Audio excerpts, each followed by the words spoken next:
بسم اللہ الرحمن الرحیم. اللہ کے نام سے شروع جو نہایت مہربان رحم. وَنُنَزِّلُ مِنَ الْقُرْآنِ مَا هُوَ شِفَاءٌ وَرَحْمَةٌ لِّلْمُؤْمِنِينَ. قرآن اور صاحب قرآن کی طرف واپس آ جاؤ. قرآن کی تلاوت اور نبی صلی اللہ علیہ وسلم کی محبت عام کرو. دروس قرآن کی محافل میں شرکت کریں. خدمت قرآن کا عظیم منصوبہ علم القرآن یونیورسٹی زیر تعمیر ہے. برلب موٹر وے نزد فیض پور انٹرچینج لاہور. من جانب خدمت قرآن تحریک القرآن یونیورسل. سی ڈی کے لیے رابطہ کریں. محمد عرفان 0301 4540 03444. ونسلم على رسوله الكريم وعلى آله وأصحابه وأولياء أمته وعلماء ملته وأهل سنته أجمعين. أما بعد فأعوذ بالله من الشيطان الرجيم.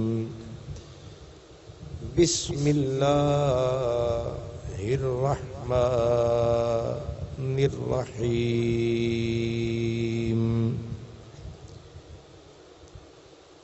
إن أولياؤه إلا المتقون الذين آمنوا وكانوا يتقون. قال الله تبارك وتعالى واذكر في الكتاب مريم إذ انتبذت من أهلها مكانا شرقيا. صدق الله مولانا العظيم.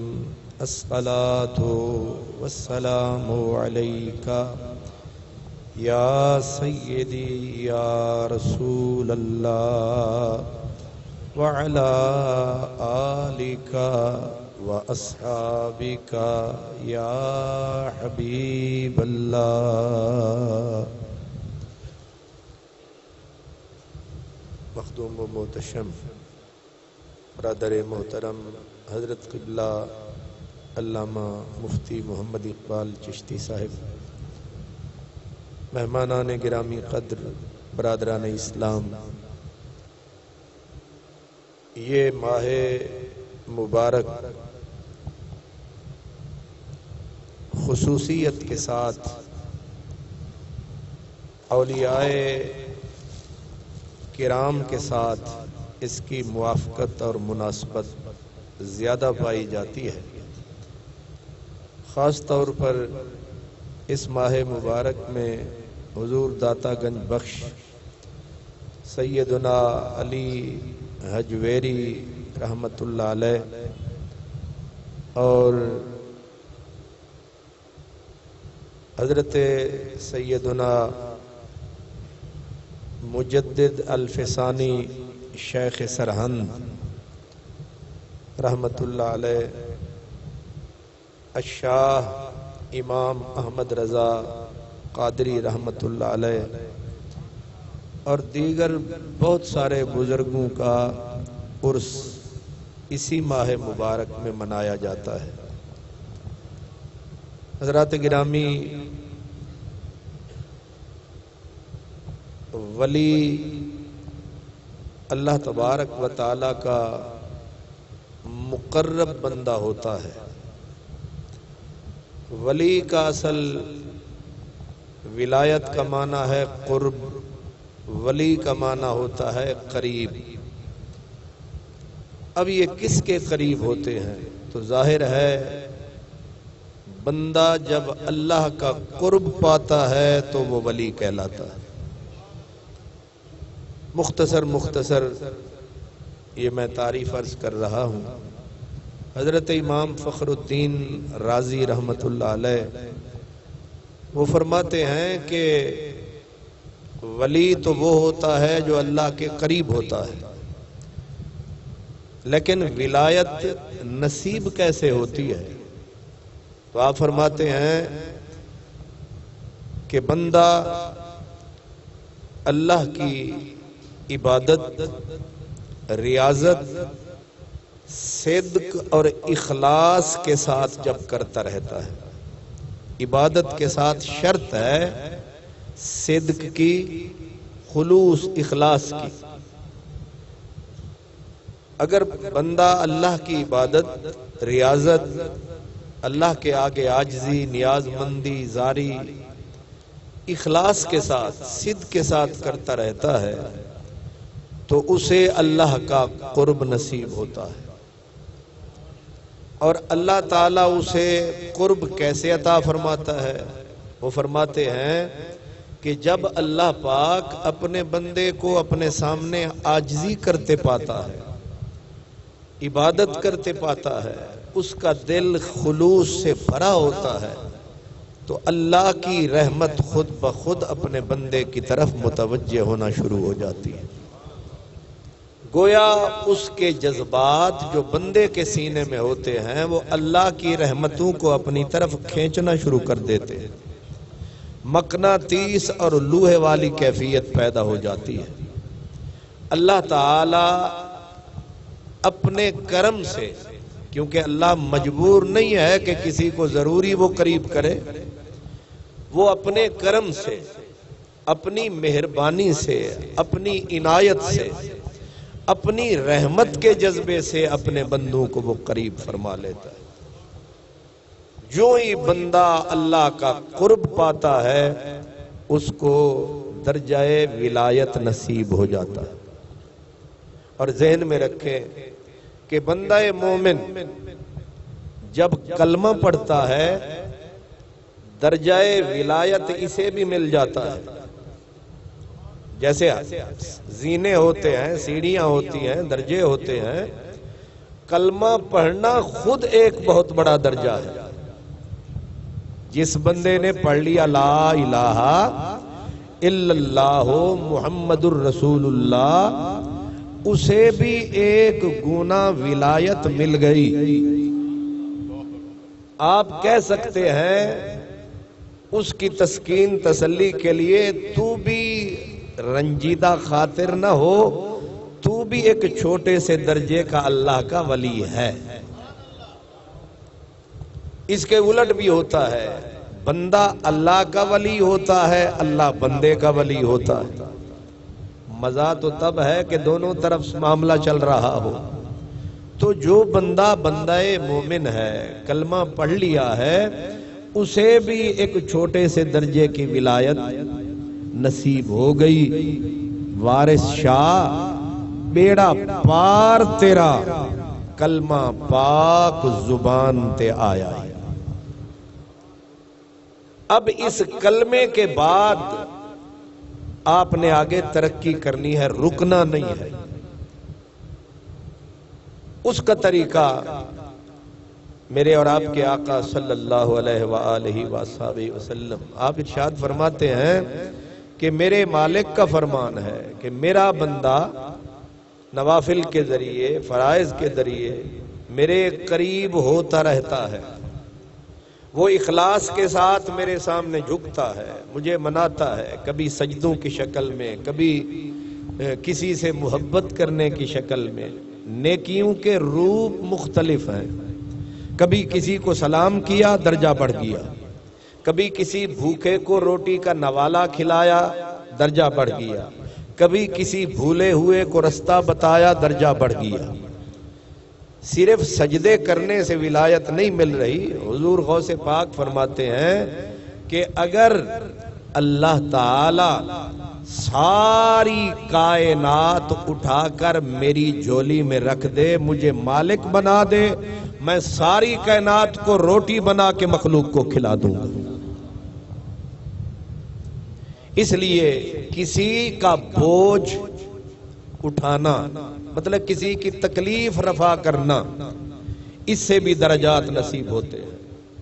رستے میں روڑا پڑا ہے، اس کو اس نیت سے ہٹانا کسی کے پاؤں میں لگ نہ جائے، اس سے درجے بلند ہو جاتے ہیں۔ کسی پیاسے کو پانی پلانا، اور بعض اوقات یہ ہوتا ہے کہ بندہ تو بندہ رہا، اگر کوئی بندہ صرف جانوروں کی ہی خدمت کرنی شروع کر دے، اللہ تعالیٰ اس سے بھی اسے قرب عطا کر دیتا ہے۔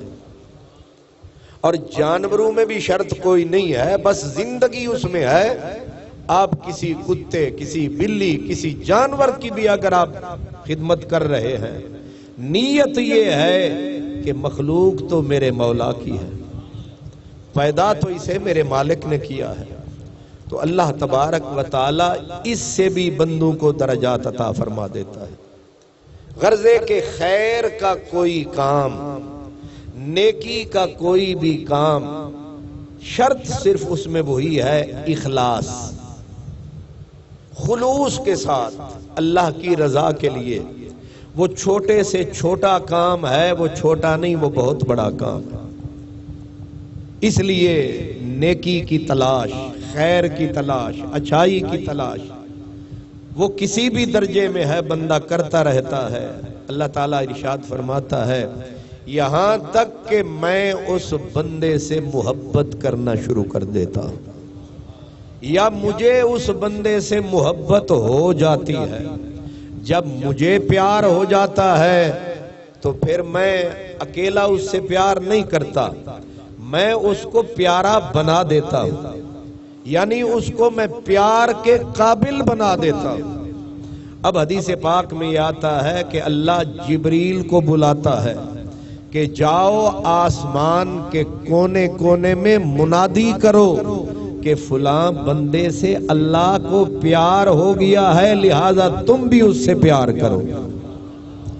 پھر زمین پہ بھیجا جاتا ہے کہ جاؤ زمین والوں کو کہو اللہ کو فلاں بندے سے محبت ہو گئی ہے، تم بھی اس بندے سے محبت کرو، یہاں تک کہ آسمانوں میں بھی اس کی محبت جو ہے وہ پھیل جاتی ہے خوشبو کی طرح، کو بکو، کریا بکریا، شہر بشہر، بستی بستی اس بندے کی محبت کی خوشبو پھیل جاتی ہے۔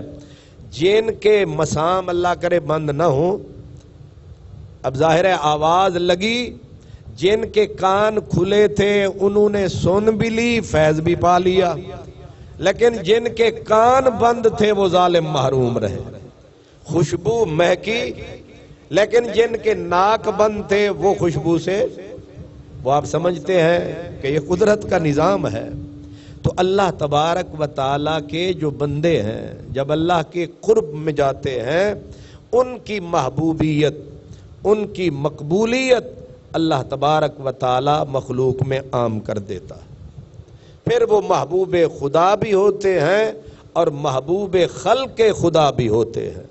اللہ بھی ان سے پیار کرتا ہے، اللہ کی مخلوق بھی ان سے پیار کرتی ہے، اور پھر ان کی محبت ان کے تن بدن کے ساتھ تعلق نہیں رکھتی، وہ قبر میں اتر جاتے ہیں اور ان کی محبت، محبوبیت کا سورج اور زیادہ چمکنے لگتا ہے۔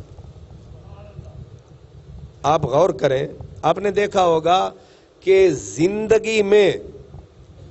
زندگی میں اولیاء کرام کے پاس مخلوق کم جاتی ہے، جب وہ قبر میں اتر جاتے ہیں تو پھر میلے لگے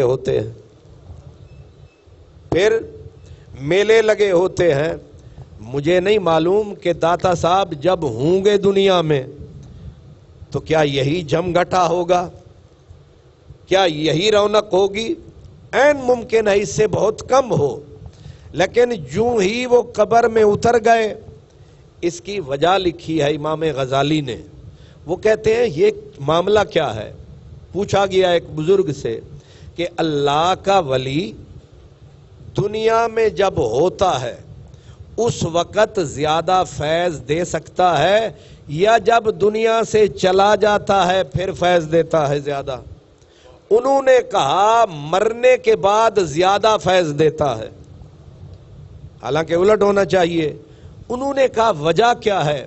فرمایا وجہ یہ ہے جیسے سورج ہے، 12 بجے ہوئے ہیں، سورج نکلا ہوا ہے، ایک کالی بدلی جسے کانی بدلی بھی کہتے ہیں، ایک کالی بدلی آئی سورج کے سامنے، سورج کی ساری روشنی. اب لگا ایسا ایک چھوٹا سا بادل آیا ہے، وہ سورج کے سامنے آیا، اتنا بڑے سورج کی روشنی ماند پڑ گئی، آئی نہیں رہی نیچے. وہ فرماتے ہیں کہ انسان جو ہے اس کی روح ایک سورج کی طرح ہے، یہ بدن کالے بادل کی طرح ہے. اور صرف بدن نہیں، پھر انسان کے اندر کوتاہیاں، کمزوریاں، وہ کالی کئی بدلیاں ہیں. ان کالے بادلوں میں روح کا سورج چھپا ہوا ہے. جوں ہی بندہ دنیا سے جاتا ہے بدن الگ ہو گیا، سورج پوری آب اور تاب کے ساتھ چمک اٹھا. اب ادھر بھی اس کی روشنی ہے، ادھر بھی اس کی روشنی ہے، غاروں کو بھی چمکا رہا ہے، یاروں کو بھی چمکا رہا ہے. فرمایا یہ ہے سورج اور یہ ہے بادل، جسم ہے بادل. بادل ہٹ گیا، اب سورج چمکے ہی چمکے، اس کی روشنی غاروں میں جائے ہی جائے، اس کا فیض اسی سورج کی طرح ہوتا ہے. دنیا میں ہے اب انسان یہ جسم، خواہشات، اور خواہشات کے اندر کس کس قسم کی خواہشات ہیں. فرمایا یہ سارے بادل اسے ڈھانپے ہوئے ہوتے ہیں. جو ہی دنیا سے گیا یہ سارے بادل ہٹ گئے اور سورج بالکل عیاں اور بیاں ہو گیا اور سامنے آ گیا. اب اس نے دائیں بھی چمکانا ہے، بائیں بھی چمکانا ہے، غاروں کو بھی چمکانا ہے، اس نے کمروں کو بھی چمکانا ہے، باغوں کو بھی، گلشن کو بھی، چمنستان کو بھی، پھولوں کو بھی چمکانا ہے. اس کی روشنی ہر سو جانی ہے. یہی مثال ہے اللہ کے بندے کی اور اللہ کے ولی کی.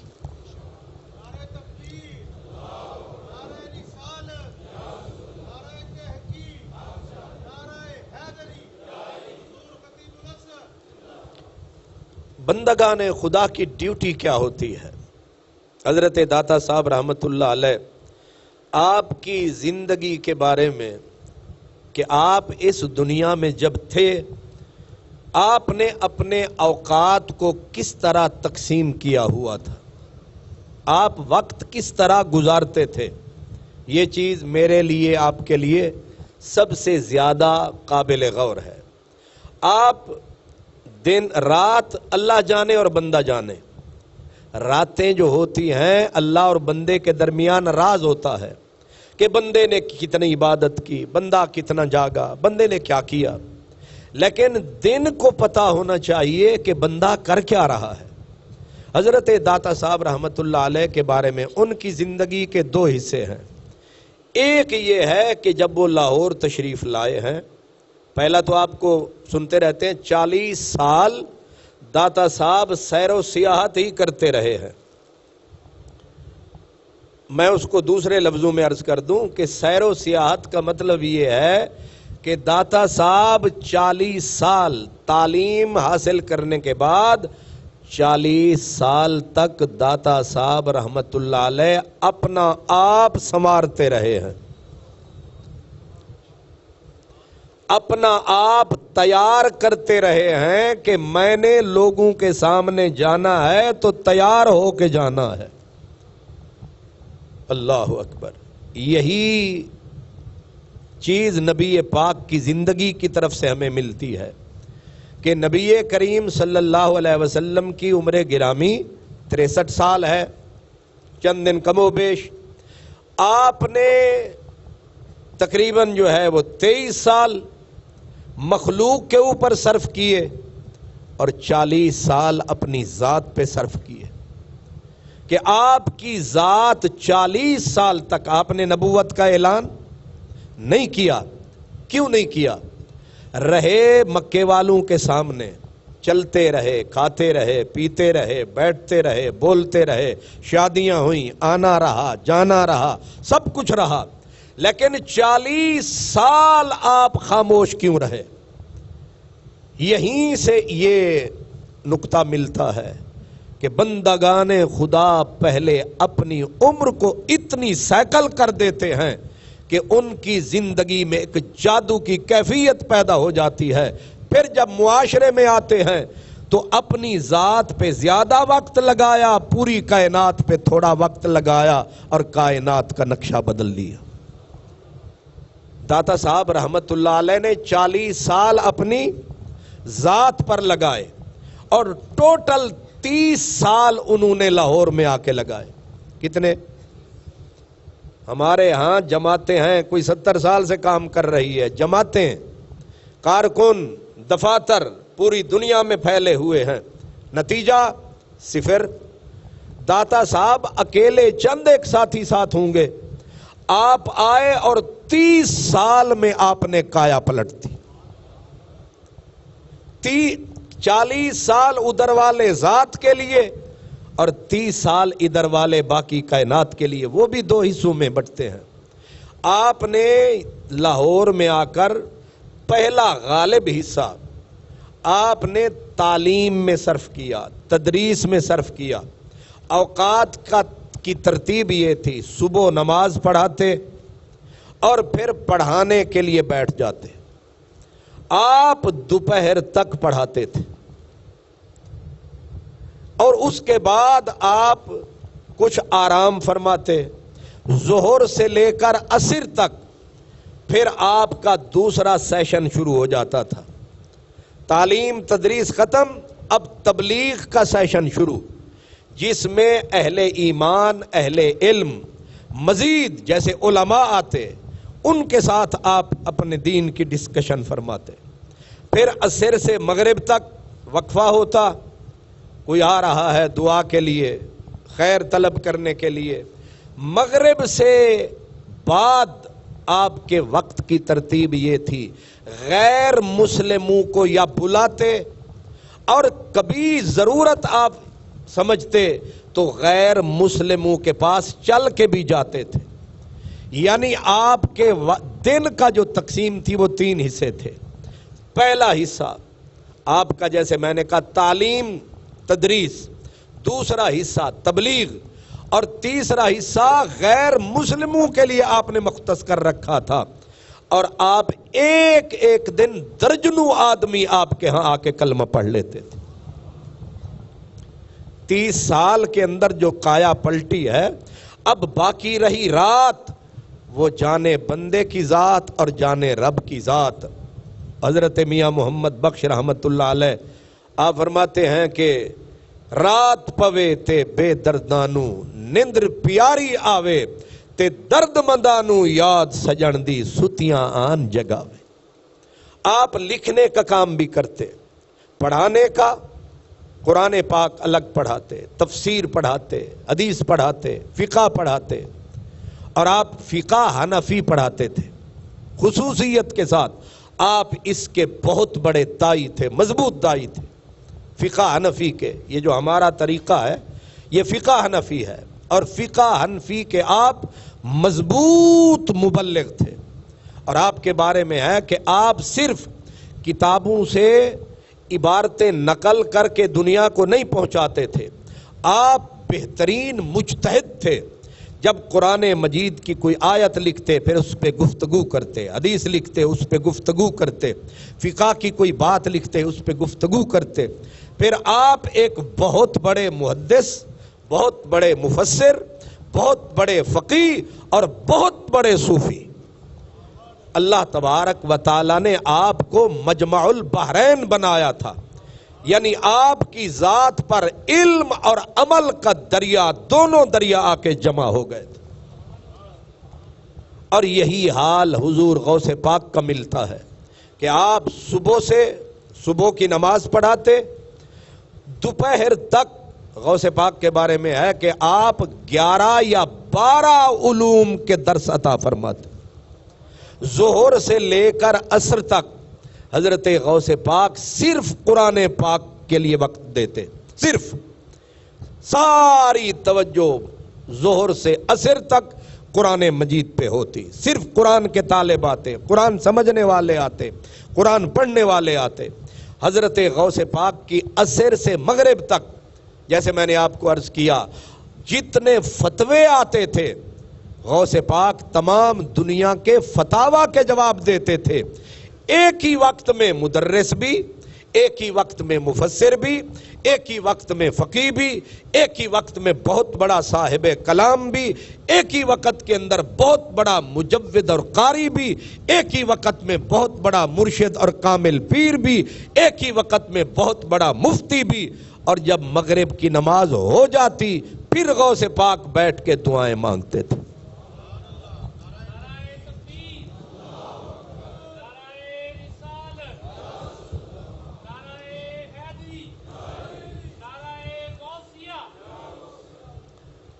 دو کام ہر بزرگ, ہر صوفی, ہر اللہ کا بندہ جہاں گیا, جدھر گیا, دو کام اس نے ہر قیمت پہ کیے ہیں. ایک, سب سے پہلے مسجد بنانا. سب سے پہلے ظاہر ہے سجدہ گاہ تو سب سے پہلے ہے, عبادت تو سب سے پہلے ہے. سجدہ گاہ مسجد بنانی ہے. دوسری درسگاہ اور خانقاہ. درسگاہ کم خانقاہ. اس کے اندر دو کام ہوتے تھے. ایک یہ ہے کہ جاہل کو پڑھانا ہے, بھوکے کو کھانا. یہ دو کام ہر فقیر کرتا رہا ہے, اور تھوک کے حساب سے. ہمارے ہاں یہ ہوتا ہے 50 آدمی 100 آدمی, لیکن وہاں یہ نہیں ہوتا تھا. یہ اس کی صرف ایک شکل ہے. ہم مدرسہ بناتے ہیں, مسجد بناتے ہیں, درسگاہ بناتے ہیں. یہ ان بزرگوں کی ایک چھوٹی سی یادگار ہے, یہ ایک معمولی یادگار ہے. وہاں یہ ہوتا تھا. داتا صاحب رحمت اللہ علیہ سے میں مثال دیتا ہوں. آپ کے ہاں یہ نہیں ہے کہ آپ صبح بیٹھے پڑھاتے رہے, دوپہر ہو گئی اپنے بچوں کو کھانا کھلا دیا بس. نہیں, آپ کا عالم یہ تھا جب دسترخوان بچھایا جاتا پھر دروازہ کھول دیا جاتا کہ اب طالب علم بھی کھائیں اور آنے والے بھی کھائیں اور جانے والے بھی کھائیں. اور غوث پاک کی میں نے مثال دی. غوث پاک کے ہاں معاملہ وہ بھی عجیب, کیونکہ اس وقت اور ترقی کر گیا. تو غوث پاک کے ہاں جب طلباء لنگر کھا لیتے تھے, اس کے بعد بھی آپ کی خانقاہ, آپ کی درسگاہ کے باہر ایک منادی کی ڈیوٹی ہوتی تھی کہ کھڑے ہو کے آواز لگا, کوئی بھوکا ہو تو کھانا حاضر ہے, اگر کوئی پردیسی ہو تو رہنے کے لیے جگہ حاضر ہے, اگر کوئی بے قرار ہو تو قرار کی جگہ موجود ہے, کوئی بے چین ہو تو چین کا نسخہ موجود ہے, کسی کا کوئی نہیں ہے تو اس کے ہم ہیں. دین اسلام صرف ظاہر ہے کتاب سے تو نہیں پھیلتا. کتاب سے ایک ان پڑھ پڑھ جائے گا, بڑی بات ہے, بہت بڑی بات ہے, ایک آدمی تیار ہو گیا. اصل فقراء کام جو دل لوٹنے کا کرتے تھے, اسے میں لوٹنے کا ہی کہہ رہا ہوں کہ دل لوٹنے کا جو کام کرتے تھے وہ کام چلتے پھرتے بھی کرتے تھے, بیٹھ کے بھی کرتے تھے. آپ کسی بھوکے کو کھانا کھلائیں, کسی بھٹکے ہوئے کو راہ دکھلائیں, کسی بے چین کسی دکھی کا دکھ بانٹ لیں, آپ نے سمجھ لے کہ اس کا دل لوٹ لیا, آپ نے اس کو اپنا بنا لیا. اپنا بنانے کے لیے کتاب والا عمل 8-10 سال پہ محیط ہے, پھر بھی پتہ نہیں اپنا بنے کے. جس کو آپ نے پڑھایا ہے پتہ نہیں پھر وہ اپنا. ہمارا تجربہ عجیب و غریب رہا ہے. جنہوں نے ہمیں پڑھایا پتہ نہیں ہم ان سے ملے کہ نہ ملے, یا جن کو ہم نے پڑھایا وہ بھی ہمیں ملے کہ نہ ملے, لیکن جس کو ہم نے رستہ بتایا وہ بچھڑنے میں نہیں آیا. جس کو روٹی کھا ایک بھوکے کو نوالا کھلایا، وہ جب بھی آیا سلام کرنے کے لیے ضرور آیا ہے کہ میں بھوکا تھا، اس نے مجھے کھانا کھلایا تھا۔ حضور خواجہ خواجگان خواجہ معین الدین چشتی اجمیری رحمت اللہ علیہ، آپ جب خلافت دیتے تھے تو اپنے خلیفے کو یہ فرمایا کرتے تھے کہ روکھا سوکھا صرف پڑھاتے نہ رہنا، روکھا سوکھا لنگر جاری رکھنا، روکھا سوکھا لنگر جاری رکھنا، جو بھوکا آئے جو تو کھائے وہ بھی کھائے۔ اور حضور گنجے شکر فرید جب نئے نئے اجودن آئے، اجڑی بستی ویرانہ ہی ویرانہ، نہ کسی کا آنا نہ کسی کا اتھا درد مندان دے دیرے، جت کرڑ کنڈا بوئی ڈھیرے، چل کے رہیے ایسی جگہ جہاں کوئی نہ ہو، ہم سخن کوئی نہ ہو، ہم زباں کوئی نہ ہو، گر پڑیے بیمار کوئی نہ ہو تیمار دار، اور اگر مر جائیے تو نوحہ خاں کوئی نہ ہو۔ چل بلیا اتھے چلیے جتھے سارے ہی انے، نہ کوئی ساڑی ذات پچھانے نہ کوئی سانو من۔ یہ فرق سمجھ میں آیا ہے؟ ہم اگر مدرسہ بناتے ہیں تو ڈھونڈ کے لاہور میں بنانا ہے، ڈھونڈ کے بنائیں گے کہ کالج بنانا ہے تو لاہور کی کوئی پوش آبادی ڈھونڈو جہاں سے کوئی انکم ہو۔ فقیر اس کے الٹ کرتا ہے، وہ جگہ ڈھونڈتا ہے جہاں تنہائی ہی تنہائی ہو۔ لیکن اس کو کہتے ہیں کہ یہ جنگل کو منگل بنا دیتے ہیں، ہم آبادیوں کو بھی اجاڑ دیتے ہیں الوؤں کی طرح۔ جہاں ہم پیر دھر دیتے ہیں وہاں پھر خیر، وہاں پھر لڑائی مار کٹائی فساد ہی فساد۔ یہ ہماری تاثیر ہے۔ جو اللہ کا فقیر ہے، جس کی پشت پہ سراج منیر ہے، اس کے وجود کی الگ تاثیر ہے۔ حضرت بابا فرید گنجے شکر پہلے آپ ملتان آئے تھے، اللہ اکبر، پہلے دلی بیٹھے، لیکن دلی میں رونقیں بڑھنے لگیں، اٹھایا مسلح کاندھے پہ، آسا مرشد کا لے کے وہاں سے چل دیے، ہانسی شریف آپ پہنچے، وہاں پھر رونق بڑھنے لگی، کہنے لگے اتھے بھی لوگ رہن نہیں دیں دے، اتو پھر چکے اب اس طرح ملتان بھی بہت بڑا شہر تھا، وہاں رونقیں لگیں۔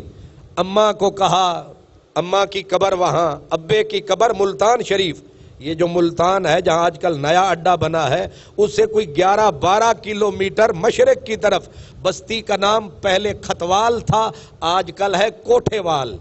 کوٹھے وال میں آپ کے والد گرامی کا مزار ہے۔ اب ابے کے مزار کو بھی سلام کیا، کہا اتھے بھی لوگ رہن نہیں دیں دے، رونقاں ود گئیں، چل بلیا اتھے چلیے۔ یہ جو پاک پتن ہے یہ اجودن تھا، یہ اجڑا علاقہ تھا، یہاں دیرا لگایا۔ اس کو کہتے ہیں چمن میں پھول کا کھلنا تو کوئی بات نہیں، زہے وہ پھول جو گلشن بنائے صحرا کو۔ گلشن میں پھول کھلتے ہی ہیں، باغوں میں بہاریں آتی ہی ہیں، کمال ان لوگوں کا ہے جو ویرانوں میں گلشن بنا دیتے ہیں۔ اجڑی بستی کے اندر خوشبوئیں مہکنے لگتی ہیں، جہاں کوئی نہیں ہوتا وہاں سب کوئی ہوتا ہے۔ اب آپ بتائیں کہ اجودن کو جب یہاں آئے، اب مرشد نے کہا تھا پڑھانا بھی ہے، لنگر بھی روکھا سوکھا۔ اب روکھے سوکھے کی حالت یہ ہوتی تھی کہ گندم نام کوئی چیز نہیں ملتی، دانہ ایک نہیں ملتا۔ اب پیلو درخت ہوتے تھے یہ پیلو کے، اور وہ شکر ہے تسی ویکھے نہیں ہونے، اور جنہ ویکھن انہاں تے ویکھن تے جڑے تسی بیٹھے ہو ریڈی میڈ کھانا لے آپاں، سانو کی پتہ کی پیلو تے کی بلا۔ ہون تے جناب وہ شوارما شریف وہ چیزیں آئی ہوئی ہیں کہ ہمارے یہ نئے نسل عجیب ان کی بن گئی ہے شکل، شوارمے کھا کھا کے منہ بھی شوارمے جیسے ہو گئے، نہ دماغ میں کوئی طاقت رہی، نہ سینے میں کوئی دم رہا، بس چم ہی چم رہا۔ میں وہ بات کر رہا ہوں جن کو دانے ہی نصیب نہیں، پیلو کے درخت ہیں۔ اب وہ پیلو کے درخت سے کو کچی پکی پی لوں. حضرت خواجہ غلام فرید رحمت اللہ علیہ کہتے ہیں آ چنوں رل یار پی لوں پکیانی، آ چنوں رل.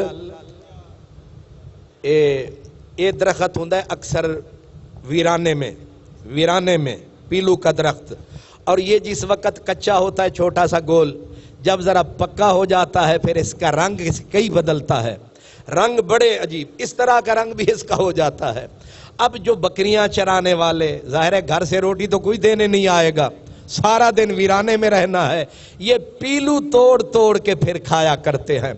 دو بندے ہیں جو پیلوں پہ گزارا کرتے ہیں، ایک وہ جو سارے جہان کو چھوڑ کے اس نے مصلی بچھا دیا ہے ویرانے میں، تنہا ہو گیا ہے زمانے میں، اب روٹی دینے تو کوئی نہیں آئے گا، دن کو پیلو کھائے گا یا رات کو یار منائے گا.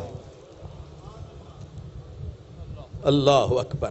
اب پیلو اور پیلو توڑنے والے کون؟ نظام الدین اولیاء پیلو توڑ کے آ. صابر اے بعد صابر کلیری بنے ہن تے انہاں بھاری نا انہاں دے نا دے اتے جگیراں ہی جگیراں روزے انہاں رکھے تے انہاں دی اولاد ہن عیداں پئی کر دیے. جنی وڈی گڈی او پیران دے پتراں کول، جننے وڈے اپنا ای ایم ای سے شروع کریں، گلبرگ سے ہوتے ہوئے ڈی ایچ اے جائیں، سب سے بڑی کوٹھیاں کن کی ہوں گی؟ اینے عیداں کرنے آلے، او سن روزے رکھنے آلے. انہاں نو پتہ ہی نہیں کہ پیلو چیز کیے، ان کی ساری عمری پیلو کھاندیاں گزر گئی. اللہ، یہ رب کی شان ہے. حضور بابا فرید گنج شکر رحمت اللہ علیہ، حضرت خواجہ نظام کہتے ہیں کہ میں جہاں سے گیا تھا حالت وہاں یہ تھی، تین دن میرے گھر روٹی نہیں پکتی تھی. آپ سن رہے؟ خواجہ نظام الدین اولیاء کہتے ہیں میرے گھر میں تین دن چولہا نہیں جلتا تھا، اور جب بھوک برداشت سے باہر ہوتی، یتیم تھے ہم، میں اماں سے، بی بی سیدہ زلیخا سے کہتا اماں بھوک بہت لگی ہے، تو ماں اس بے کسی کے عالم میں تسلی کے لیے کہتی نظام ہم آج اللہ کے مہمان. آپ کہتے ہیں اتنا کثرت سے ماں نے یہ لفظ کہا کہ ہمیں عادت پڑ گئی یہ لفظ سننے کی، اور جب کئی دن روٹی روز ملنے لگتی میرا دل اچاٹ ہو جاتا روٹی دیکھ کے. میں پھر پوچھتا اماں ہم اللہ کے مہمان کب بنیں گے؟ اللہ،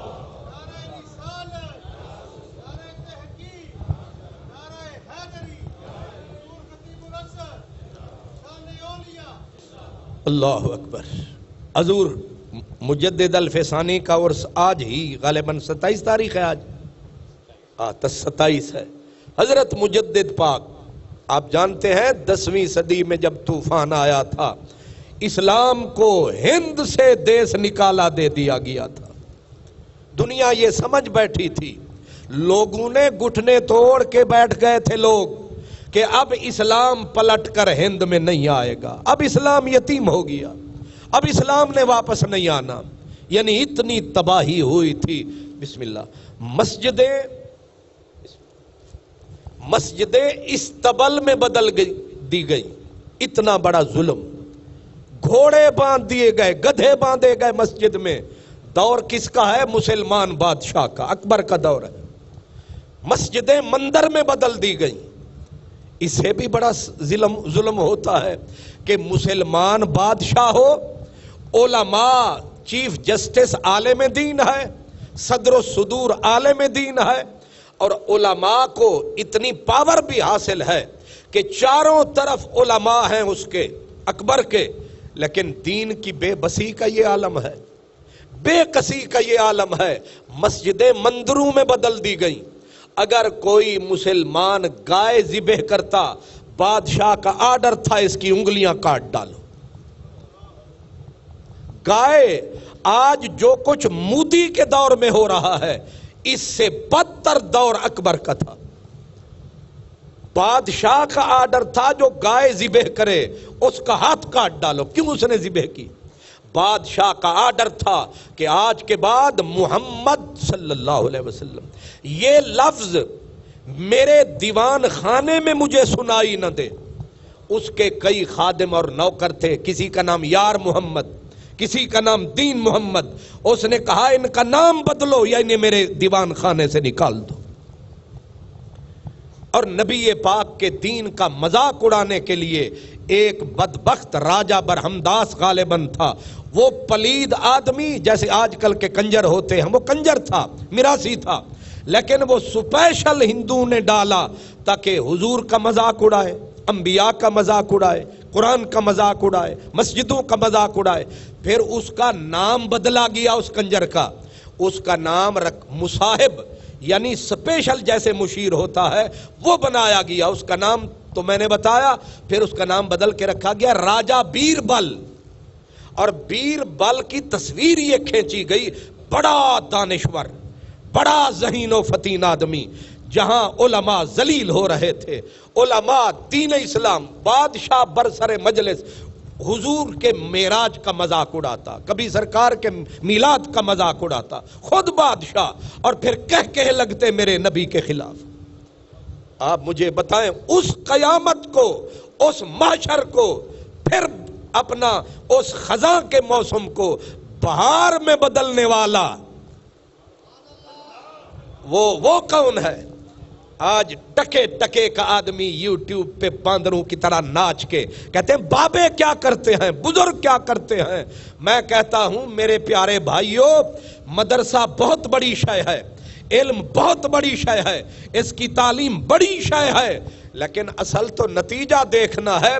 اس وقت ایک بابا اٹھا، بزرگ اٹھا، لیکن وہ بزرگ پڑھا ہوا مدرسے سے تھا، وہ بہت بڑا علامہ زمان تھا، اور اس کے استاد لاہور میں سو رہے ہیں. یہ حضرت شاہ جمال، حضرت شاہ کمال، ان کا نام اصل ہے ملا کمال الدین کشمیری. ملا کمال الدین اب ہے شاہ کمال. یہ شاہ کمال استاد تھے حضرت مجدد الفسانی، ان کے شاگرد.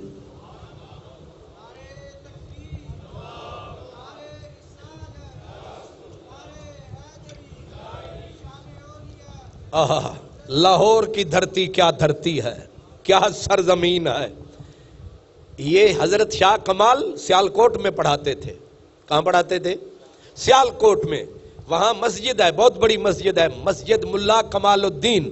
الحمدللہ میں وہاں خطاب کے لیے گیا، اور خطاب بھی میرا اسی عنوان پہ تھا، حضرت مجدد الفسانی کے عنوان پہ. میں نے کہا واہ کیا مسجد ہے، جہاں مجدد الفسانی پڑھتے رہے اور ملا کمال الدین بیٹھ کے پڑھاتے رہے ہیں.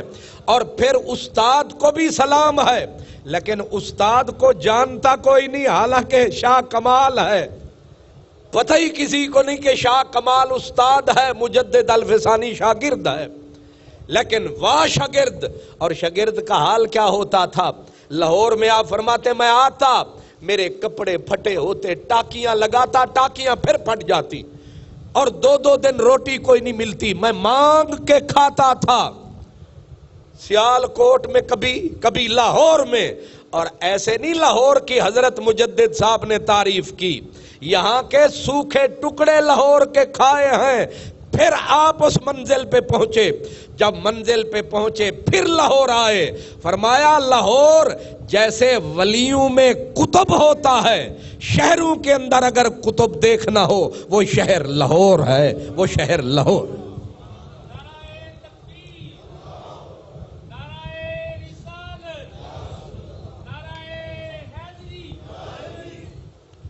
ایویں تے قیمت پیندی نہیں، کچھ دکھ بھی تے سہنا پیندا ہے. قطرے نو موتی بنن لئی قیداں وچ رہنا پیندا ہے. آپ فرماتے ہیں سوکھے ٹکڑے بھی میں نے لاہور میں کھائے ہیں، میں نے مانگ کے بھی کھایا ہے. ظاہر ہے جب 3 دن بیت جائیں پھر حرام بھی حلال ہو جاتا ہے، پھر حرام بھی حلال ہو جاتا ہے. فرمایا میں نے یہاں مانگا ہے، گلیوں میں پھرا ہوں میں لاہور کی، مجھے نبی کا دین ایسے سستا نہیں ملا، اس لیے انہیں قدر تھی کہ دین کی قدر کیا کیونکہ ہم ان رستوں سے ہم پیدا ہوئے رج کے کھاتے رہے، بھوکے ہوتے، زندگی بھوکوں میں گزرتی، پھر پتا چلتا کہ دین کی قدر کیا ہے، دین کی شان کیا ہے۔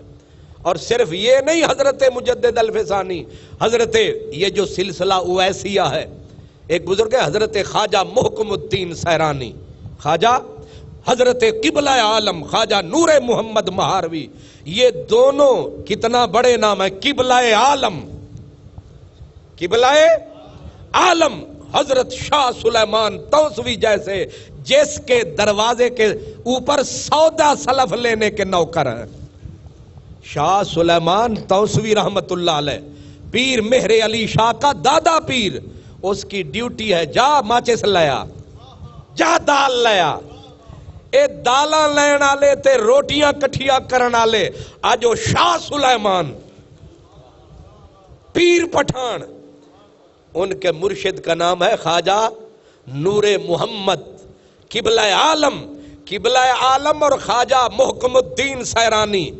آپ دونوں لاہور میں پڑھتے تھے، اب جب لاہور میں کہتے ایک رات روٹی مانگنے گئے در در پہ، روٹی مانگتے مانگتے آئے، اوپر سخت سردی کی رات، اوپر بارش شروع ہو گئی، روٹی مانگ کے لائے، اتنا بھی ایکسٹرا کپڑا نہیں تھا روٹیاں چھپائیں، اوپر قمیض اٹھائی، روٹی چھپائی، یہی تے کل کمائی۔ نہیں سمجھ آئی؟ اساں لڑ دیا نا جی نمک کیوں کم ہے، 4 دن بھوک لگے تھے پھر میں پوچھاں گا نمک کم ہے کہ زیادہ ہے۔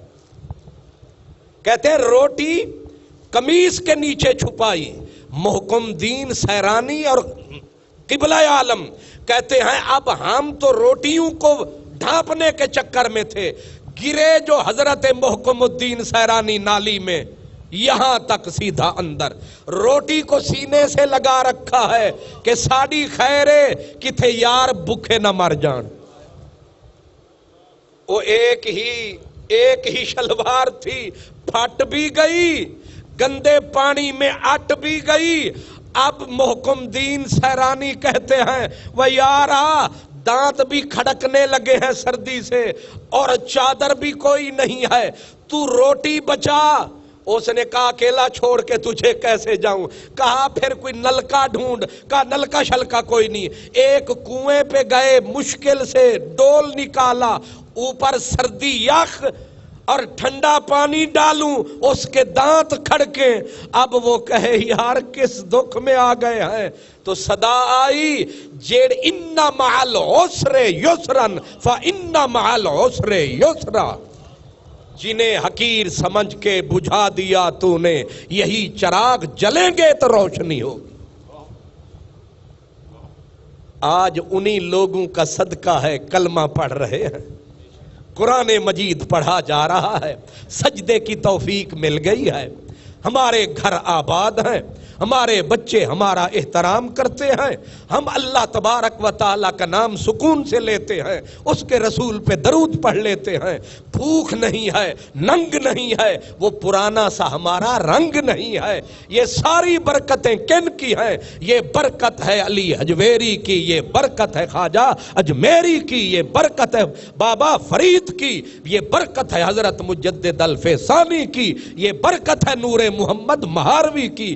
یہ سارے وہ لوگ تھے جو سراپا دکھ اٹھاتے رہے، دین کے جھنڈے لہراتے رہے، اپنا خون جگر اسلام کے پودوں کو لگاتے رہے۔ آج اسلام کا یہ چمن لہلہا رہا ہے، ان کے پیچھے کوئی فقیر ہی نظر آ رہا ہے۔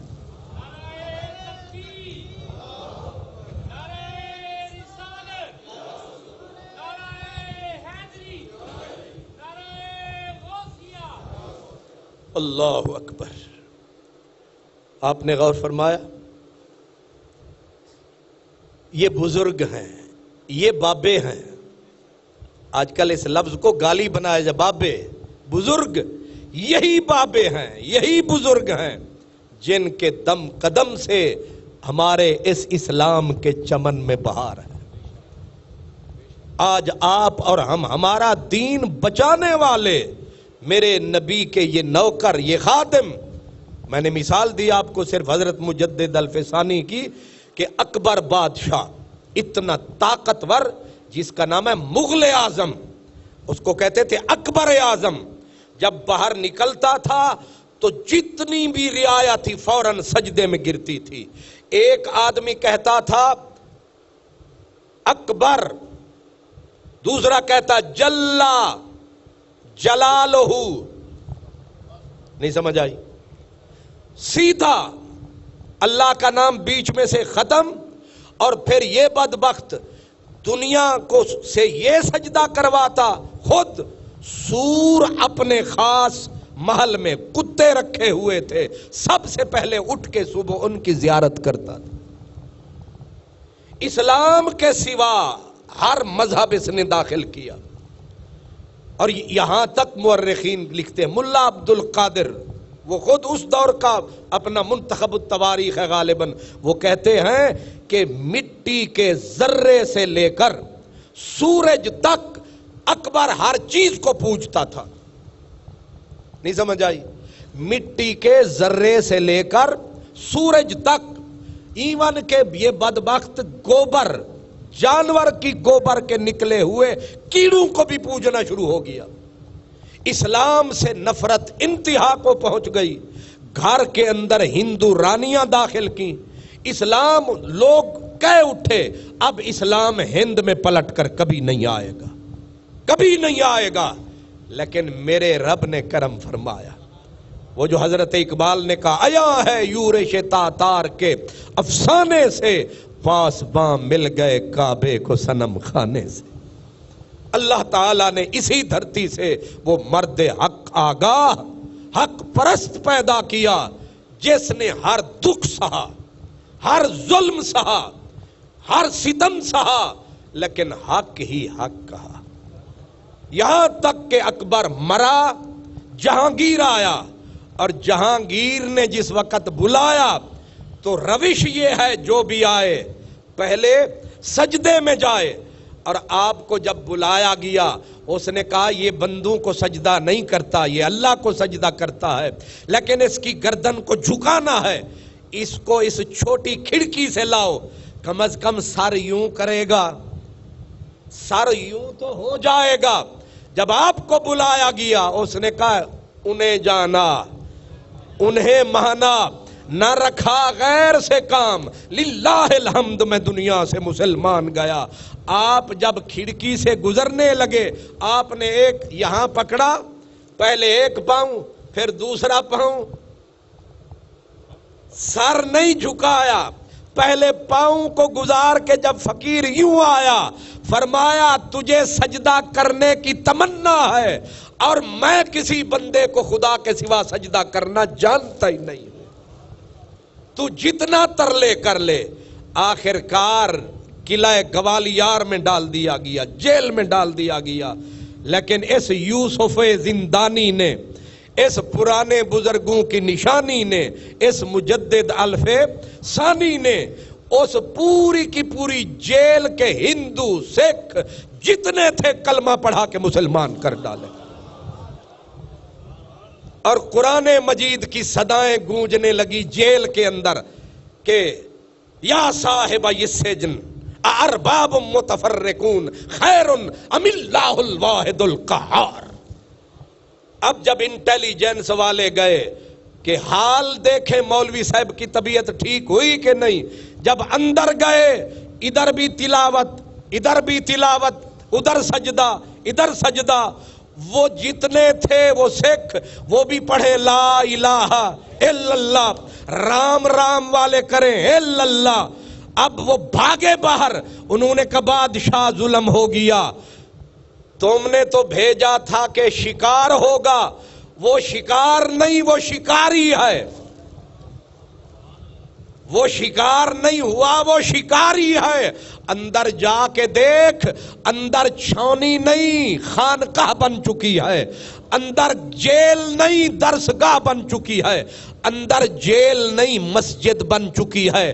یا الا اللہ کی صدا آ رہی ہے یا قرآن کی تلاوت کی صدا آ رہی ہے۔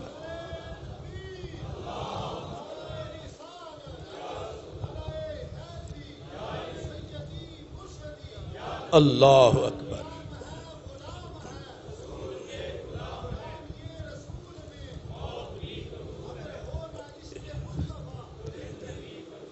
اور پھر بادشاہ ہار گیا. بادشاہ، طاقت بادشاہ کے پاس، اس کے اندر ایسی ایسی چیزیں آپ سنتے رہتے ہیں. جو آج کل جو مصیبتیں پھیل رہی ہیں، یہ اس وقت بھی صحابہ کرام کے آپس کے معاملات انہیں ہوا دی گئی. بھئی آپس میں شکررنجیاں ہو جاتی ہیں، انہیں ہوا دی گئی. نبی کریم کے معجزات کے اوپر انگلیاں اٹھائی گئیں. وہی تماشا جو آج کل شروع ہے. اللہ تعالیٰ عقل دے. آج کل بھی فساد وہی شروع ہو رہا ہے. پتہ نہیں کون یہ سازش کر رہا ہے. تب بھی یہی فساد پھیلانے کی کوشش کی گئی، لیکن تب یہ طاقتور زبانیں، یہ طاقتور دماغ موجود تھے جنہوں نے یہ فساد پنپنے نہیں دیا، جنہوں نے ان فسادیوں کو اٹھنے نہیں دیا. ورنہ اس وقت بھی مولوی جو تھے، اللہ اکبر، یہ تو چھوٹے چھوٹے فسادی ہیں، وہ بڑے بڑے اکبر، ملا اپنا ابو الفضل فیضی، ملا مبارک، یعنی اتنے بڑے علامہ زمان. اور بدعملی کا عالم یہ کہ جو صدر الصدور تھا اس وقت کا، جیسے چیف جسٹس کہتے ہیں شیخ الاسلام، صدر الصدور، ادھر بادشاہ بوتل چڑھا رہا ہوتا تھا شراب کی، ادھر سب سے بڑا عالم اتنا پی لیتا تھا کہ داڑھی سے باہر نکلتا تو شراب ٹپ ٹپ برس رہی ہوتی تھی. یہ دین کی بربادی کا عالم. لیکن اس عالم میں بھی دین کو بچانے والا کون آیا ہے؟ اس کا نام یا شاہ عبد الحق محدث دہلوی ہے یا حضرت مجدد الفسانی ہے. حدیث کا کام شاہ عبد الحق نے کیا چپ کر کے. اس نے کہا نبی کی باتوں کو ہم نے اس سورج کو گہنانے نہیں دوں گا، حدیث کا یہ چراغ میں جلاؤں گا، میدان تو سنبھال، اندر میں سنبھالتا ہوں. دونوں نے مل کے ایسا سور پھونکا کہ ایک مرتبہ پھر سے وہ قیامت اور محشر برپا ہوئی، پھر سے دین اسلام زندہ ہوا. اور پھر حالت یہ کہ بادشاہ کے مقابلے کے اندر اسی کے گورنر، اسی کے مہابت خان، جس کے نام پہ مسجد ہے پشاور میں، مسجد مہابت خان جرنیل تھا، خان خانہ اعظم خان والی کابل. یہ سارے باغی ہو کے اٹھے اور بادشاہ کو چیلنج کر دیا. کہا تو دین کا باغی ہے یا یہ باغی ہیں؟ تجھے ہم بتاتے ہیں کہ تو اسلام مٹائے گا یا ہم تجھے مٹائیں گے. بادشاہ ساری فوجیں لے کر نکلا.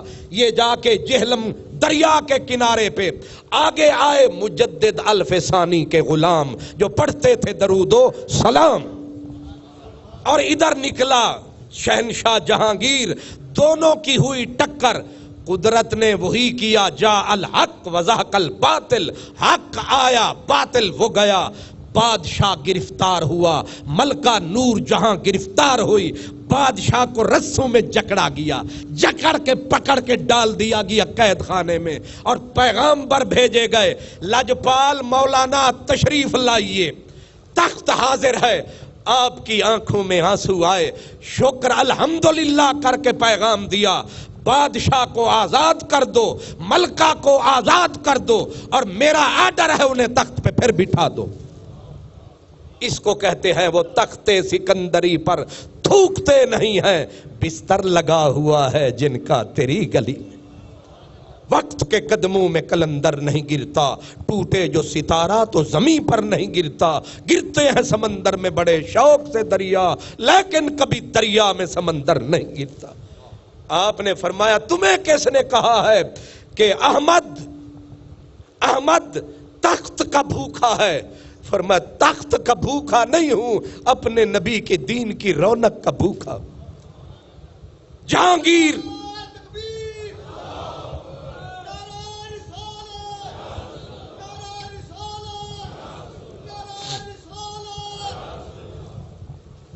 اللہ اکبر.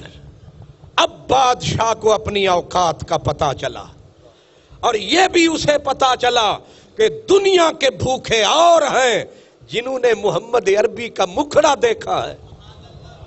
جنہوں نے رخ مصطفیٰ کی بہاریں دیکھی ہیں وہ تیرے چمن کو کیا کریں گے، وہ تیرے باغ کو کیا کریں گے، وہ تیری اس رونق کو کیا کریں گے۔ آپ وہیں روتے رہے، فرمایا آزاد کرو اسے، تخت پہ پھر بٹھا دو اسے۔ اب بادشاہ کی اٹھی ہوئی گردن جھکی اور جا کے کہا کرم فرما بہارا۔ آپ نے فرمایا اب وہی یوسف والی شرط لگے گی، یوسف والی شرط لگے گی۔ کہا کیا؟ کہا تیرے باپ نے جس جس مسجد کو استبل میں بدلا، پہلے مسجد کو مسجد کا رنگ دے، پھر میرے پاس آ۔ تیرے باپ نے جن جن مساجد کو اپنا بدلا ان مندروں کے اندر، ان مسجدوں کے مینارے کھڑے کر۔ اس نے کہا لبیک، مسجدیں مسجدیں بنی۔ فرمایا آ میرے ساتھ قلعہ کانگڑا کے اندر۔ تیرا باپ ہاتھ کٹواتا رہا مسلمانوں کے، گائے کے ذبح کرنے کے جرم میں، اٹھا چھری چلا گائے کی گردن پہ، تاکہ تیرے باپ کو پتا چلے وہ جھوٹا تھا، نبی کا دین سچا ہے۔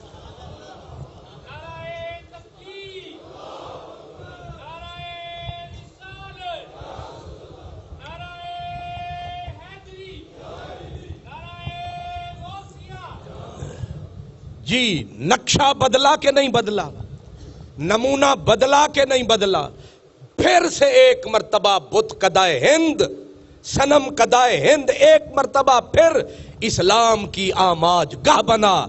اس کو آماج گاہ بنانے والے مولانا صاحب ہیں، جماعت والے ہیں۔ کوئی دیانتداری سے کوئی بتائے نا کہ جب 10ویں صدی کے اندر اسلام پہ پھر بہار آئی ہے، اس جماعت کا مجھے نام بتاؤ۔ وہ جماعت اسلامی ہے، تبلیغی جماعت ہے، وہ خان محمد قادری ہے، بس تم ہو، وہ ہم ہیں۔ کون ہیں؟ وہ یہی اللہ والے ہیں، یہ مزاروں والے ہیں۔ کہتے ہیں مزاروں والوں نے کیا کیا؟ یہی مزاروں والے ہیں۔ ایک واقعہ سنا کے بات ختم کرتا ہوں۔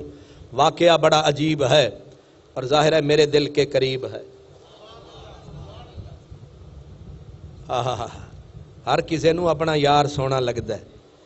ایک واقعہ تو میں آپ کو سنا چکا ہوں، حضرت داتا صاحب کا، حضرت علامہ اقبال کا اور حضرت خواجہ معین الدین چشتی اجمیری کا۔ وہ واقعہ آپ سن چکے ہیں، اور اگر نہیں سنا تو کسی سے پوچھ لینا۔ اس کو واقعہ نیم شب کہتے ہیں۔ اس کے راوی حضرت مولانا عبدالستار خان نیازی رحمۃ اللہ علیہ تھے۔ ایک آپ کو نئی بات، تاکہ آپ کو اپنے پیاروں کا یہ بھی پتا چلے کہ دنیا اللہ والوں سے کسی دور میں خالی نہیں رہی، اور یہ واقعہ میں زندگی میں پہلی مرتبہ سنا رہا ہوں۔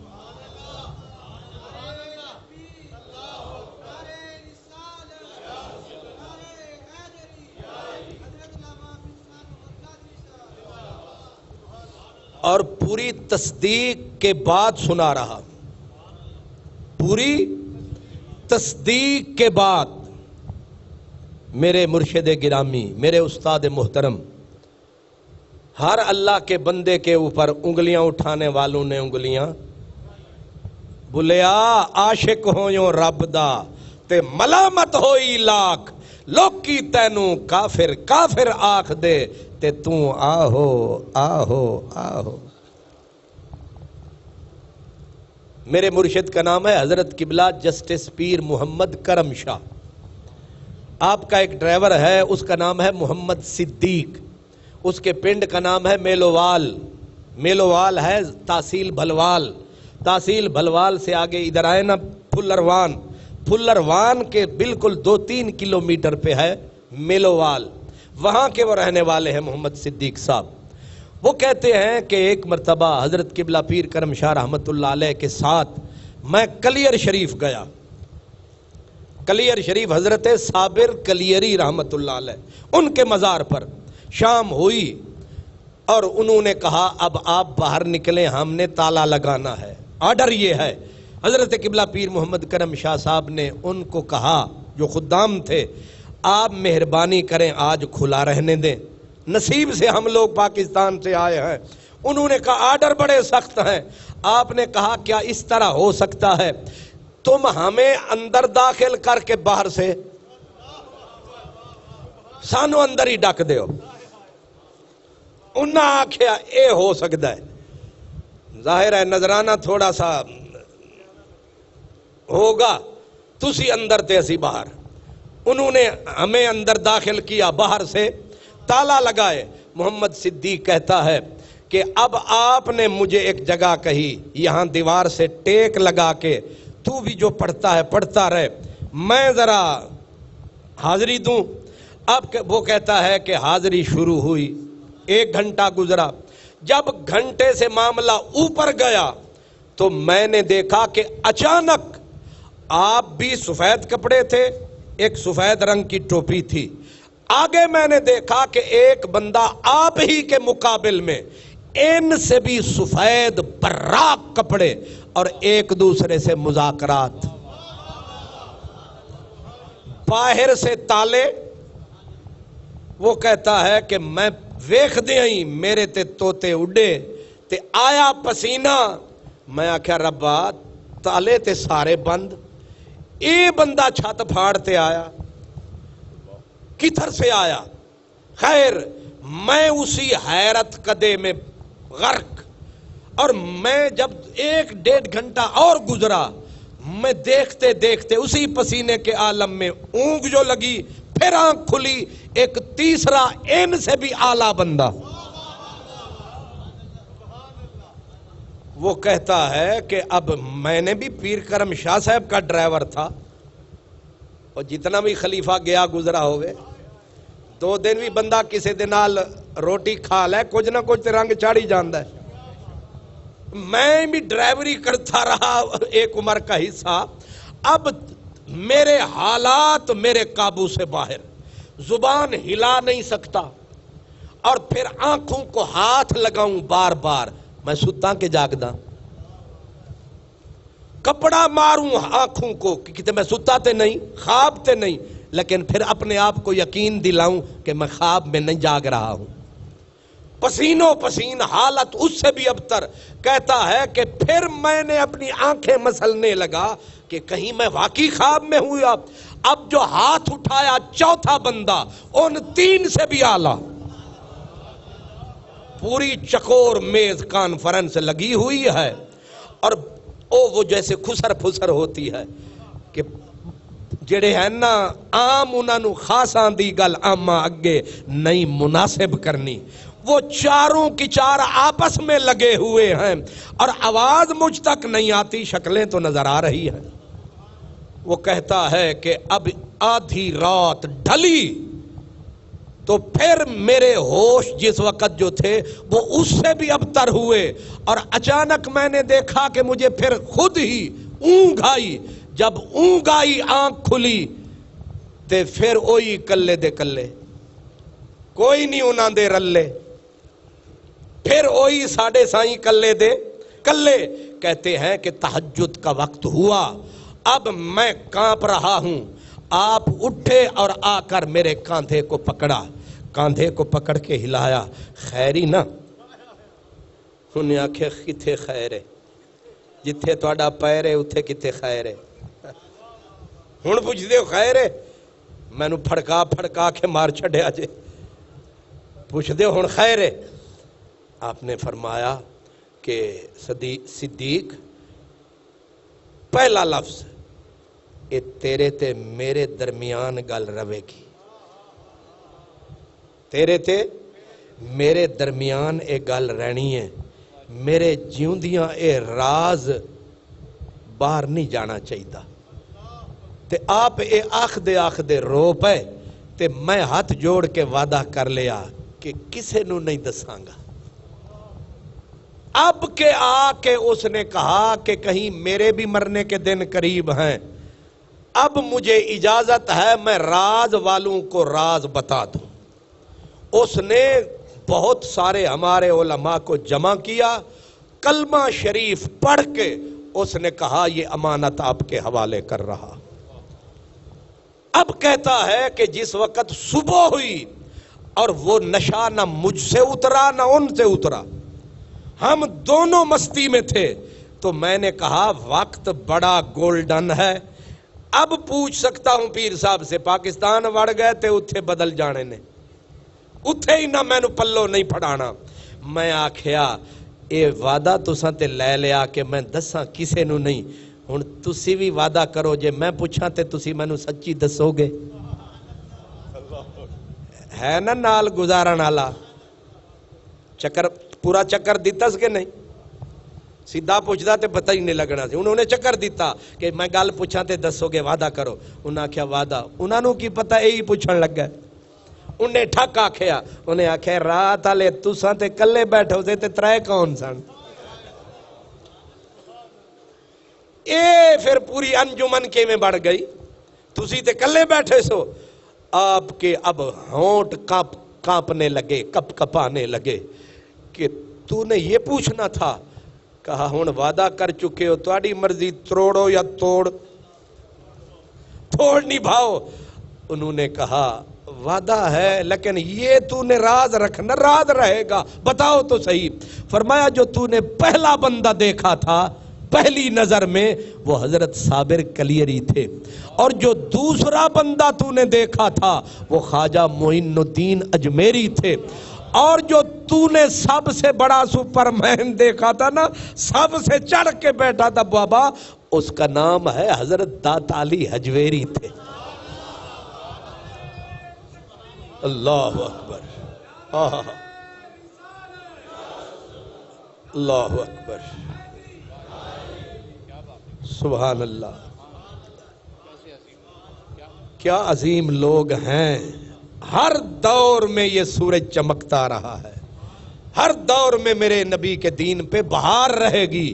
یہ الگ بات کہ ہمارے ناک بند ہوں یا کان بند ہوں، پھلا پھولا رہے یا رب چمن میری امیدوں کا، جگر کا خون دے دے کر یہ بوٹے میں نے پالے ہیں۔ اللہ اکبر۔ اللہ تبارک و تعالی آپ کی حاضری، میری حاضری، آپ کی تشریف آوری قبول فرمائے۔ وآخر دعوانا ان الحمدللہ رب العالمین۔ آئندہ انشاءاللہ پروگرام 2 نومبر کو ہوگا، انشاءاللہ آئندہ پروگرام 2 نومبر کو ہوگا۔ تمام حضرات اسی طرح ذوق کے ساتھ، شوق کے ساتھ تشریف لائیں۔ دعائے خیر۔ الحمدللہ رب العالمین والصلاة والسلام علی سید المرسلین۔ یا ارحم الراحمین، یا علیم، یا حلیم، یا عظیم، یا ذی الجلال والاکرام۔ میرے پاک پروردگار ہم سب کی حاضری قبول فرما۔ یا اللہ اپنے دین کو سرفراز و سر بلند فرما۔ یا اللہ اسلام کو سرفراز و سر بلند فرما، اس کے نام لیواؤں کو سرفراز و سر بلند فرما۔ میرے مالک ہمارے پیارے وطن، پیارے دیس، پیارے ملک پاکستان کی خیر فرما، اس کی گلیوں کوچوں کی خیر فرما، اس کے شہروں کی خیر فرما۔ یا اللہ اس کے کھیتوں کھلیانوں کی خیر فرما، اس کے باسیوں کی خیر فرما۔ یا اللہ میرے داتا حضور کے نگر لاہور شہر کی خیر فرما، لاہور کے بسنے والوں کی خیر فرما۔